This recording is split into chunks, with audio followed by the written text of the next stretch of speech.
Kadang-kadang duit itu memang tak boleh bawa mati. Tapi kalau kita banyak duit, semua kawan-kawan kita akan hormati. Kena ingat, geng, hari ini mungkin kita keluar bekerja, balik terus ke rumah.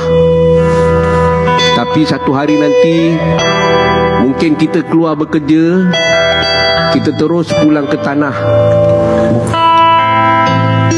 Macam mana hati kita nak tenang kalau kita asyik fikir pasal orang?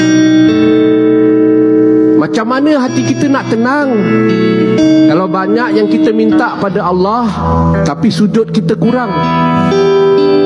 Macam mana hati kita nak tenang sedangkan dunia yang lama ini ibarat air yang menitis di jari, sedangkan akhirat di depan mata lautan yang luas terbentang.